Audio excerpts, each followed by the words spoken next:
Hello and welcome back to the original Larry D's Food for Thought. Today we will be, of course, reading out of the Old King James Bible. We'll be reading out of the Old Testament and out of the New Testament, to the law and to the testimony. Precept upon precept, line upon line, here a little and there a little. Okay. We also will be going over a few scriptures today concerning the title, The Tongue, an Unruly Member Full of Deadly Poison. The tongue, an unruly member full of deadly poison. Okay. Just give me a second here. I need to make a quick change. I did something here that wasn't supposed to be in the lineup, so I need to change that. And I put that where I need it to be. But yeah, people, I'm gonna go ahead and share these scriptures with you right quick here, and you can jot them down if you like, or just simply take a screenshot or whatever you want to do. But yeah, I'm gonna tell you, people, this tongue of ours, it is a world of hurt. Okay, you can hurt people with this thing, and you can defile yourself with it. And we don't watch what we say and what we do. Okay, because the Lord is watching and He is listening to everything we say. Okay, so therefore it's important that we try our best to try and tame this tongue. All right.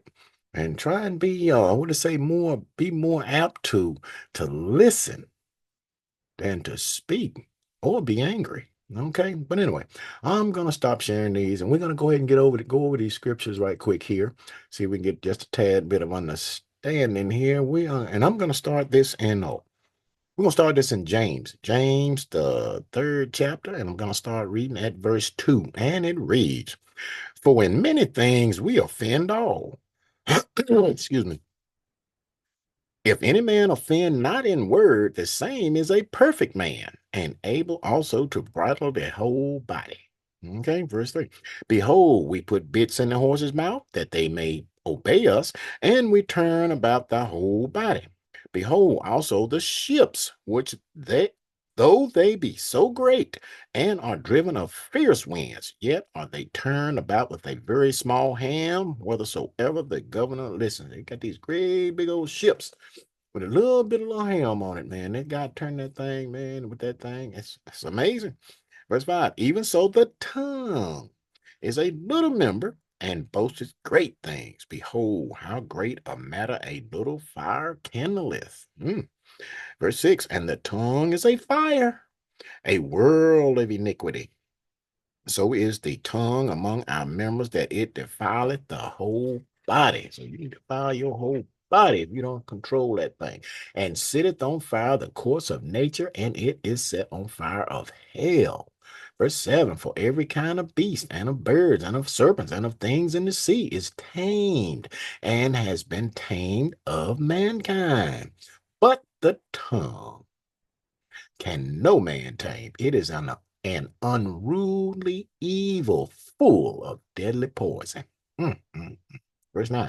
Therewith bless we God, even the Father, and therewith curse we men, which are made after the similitude of God.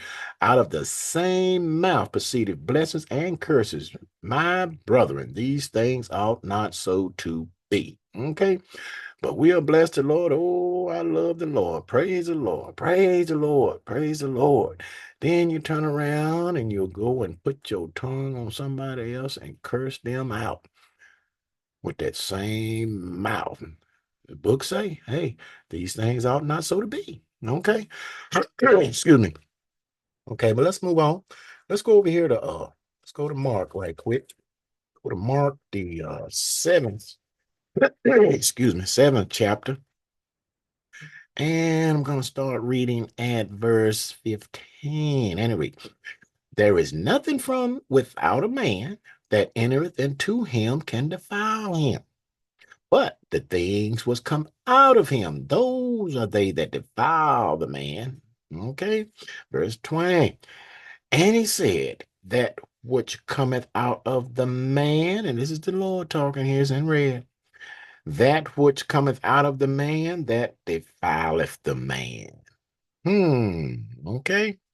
For from within, out of the heart of men, out of your mind, proceedeth evil thoughts, adulterers, fornicators, fornication, murderers, thefts, covetousness, wickedness, deceit, lasciviousness, an evil eye, blasphemy, pride, foolishness. All these evil things come from within and defile the man. Okay, so that tongue, I'm tell you something, it's unruly. Remember, we got to learn to tame it. Okay, I'll do all we can to try and tame it. Okay, but let's go over here to let's go to the old book. I don't know what's going on with my throat. Been bothering me a little bit. We're gonna go to Proverbs right quick. On the Proverbs, let's see. Let's go to Proverbs 16. And let's see. We're gonna start reading at verse 23. And it reads, the heart of the wise teaches his mouth, and addeth learning to his lips. Hmm. There, verse 25, there is a way that seemeth right unto a man, but the end thereof are the ways of death. Sometimes we think that we right all the time and everybody else is wrong. We think we right, and thereof is death. Okay. Verse 27. An ungodly man diggeth. Ooh, something happened to my computer. Sorry about that. Verse 27. An ungodly man diggeth up evil, and in his lips there is as a burning fire. Verse 29. A violent man entices his neighbor and leadeth him into the way that is not good. He shutteth his eyes to devise forward things, moving his lips. He bringeth evil to pass. Okay, you see that? I tell you, people, got to learn to bridle this tongue. Okay, let's go. Let's see, did I miss something here? No? Let's go to Proverbs 15. And I'm gonna start reading at verse 1. And it reads, a soft answer turneth away wrath, but grievous words stir up anger. Okay, somebody say something to you that kind of piss you off. First thing we want to do is lash out at them. Don't do that. What the book say? A soft answer. Come back with a soft answer, and you won't stir up that evil, okay, or that anger. All right, verse 2. The tongue of the wise uses knowledge aright, but the mouth of fools poureth out foolishness. Okay. And you see it all the time. You can be in a crowd of people, man. You got one guy, one lady standing there. They just running that mouth. Wow, wow, wow, wow, wow, wow, wow. Just won't shut up. You know, you have a tendency to want to shy away from that person because they just can't control that mouth. Okay. Saying any and everything. All right. But let's go a little further. Let's go back to the new book right quick. I want to go here to let's see, go on to Ephesians. Ephesians, the fourth chapter. I'll read one verse right here, verse 29. And let's see what the Lord had Paul right here. Verse 29, and it reads, let no corrupt communication proceed out of your mouth. Okay. But that which is good to the use of edifying, that it may minister grace unto the hearers. Okay. So don't let that corrupt communication come out of your mouth. Man, I know I've met people, man, it seems like every other word come out of their mouth is a curse word, man. I get tired of hearing that kind of stuff. You don't want to be around people like that. Okay, but we got to learn how to control that tongue. And I say all the time, man, always think before you speak, because once you put something out there, it is gone and you can't take it back. Okay, but it's the way it is. Now let's go back to James right quick. I want to read one verse over there right quick to you. Going to James 4, and I'm going to read verse 11. And it reads, speak not evil one to another, brother. He that speaketh evil of his brother and judges his brother speaketh evil of the law, and judges the law. But if thou judge the law, thou art not a doer of the law, but a judge. And we only have one righteous judge, and that is the Lord. Okay. So we can't judge our brothers. So let's not put our tongue on them. Don't speak evil of them. You know, you say sometimes you run up and I've seen people run up and down like old terror bear saying, he said this, she said that, all that kind of stuff, man, putting evil on people. Those things ought not to be. Okay. But let's move on. Let me show you this right quick here over in Matthew's. This is Matthew's 22nd chapter. Let me show you right here because these one of these Sadducees that came to the Lord and he had asked him a question right quick. Let's see what transpired right here.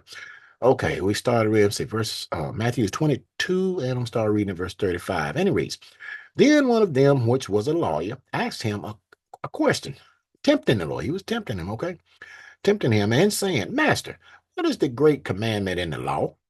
And Jesus said unto him, thou shalt love the Lord thy God with all thy heart, and with all thy soul, and with all thy mind. This is the first and great commandment. Okay. And the second is like unto it. Thou shalt love thy neighbor as thyself. On these two commandments hang all the law and the prophets. Okay. So if you love your neighbor like yourself, you ain't gonna do your neighbor no harm. You're not gonna bear false witness. In other words, you ain't gonna lie on him. Okay. Because you gonna say something about somebody, man, that somebody else done told you and you telling somebody else. How do you know that person said that? You be lying on him, bearing false witness. Got to be careful with that. Okay. But let's go a little bit further here. Let's go let's go to Galatians right quick. Let me show you this here. And let's see. Galatians. Going to Galatians, the 6th chapter. And let's see. I'm gonna read one verse right here. And it reads, because you put your mouth on somebody, doing something to somebody else. Watch this. Excuse me. Galatians 6 and verse 7. And it reads, be not deceived. God is not mocked. For whatsoever a man soweth, that shall he also reap. Now, you put something out there on somebody, hey, it's going to come right back on you. Okay? Now, oh, I didn't put that, I wrote that in there, but I'm gonna go ahead and read this anyway. I'm gonna throw this back in here. This is going back to Proverbs right quick. I'm gonna do this. Going to Proverbs, let's see, Proverbs 6. I'm gonna show you this, man, because I'm gonna tell you something. The Lord is a gracious God. He's very merciful, and He'll give you chance to get things right. Okay, but these are some things the Lord hate. I mean, He really hate these things. All right, we're going to Proverbs 6. I'm gonna start reading verse 16. And it reads, these 6 things doeth the Lord hate. Yes, 7 are an abomination unto Him: a proud look, a lying tongue, and hands that shed innocent blood, and heart, a mind that devises wicked imaginations, feet that be swift and running to mischief, a false witness that speaketh lies, and he that soweth discord among brethren. Okay, so Lord hate these things, people. So got to watch this tongue, got to try our best to bridle it. Okay, always think before you speak, because once it's out there, you can't take it back. Okay, but I'm telling you, man, let your conversation be a right in the eyes of the Lord, because the eyes of the Lord are in every place, beholding the evil and the good. Okay? But with that food for thought, think on these words and scriptures throughout the course of the day. And until next time, peace.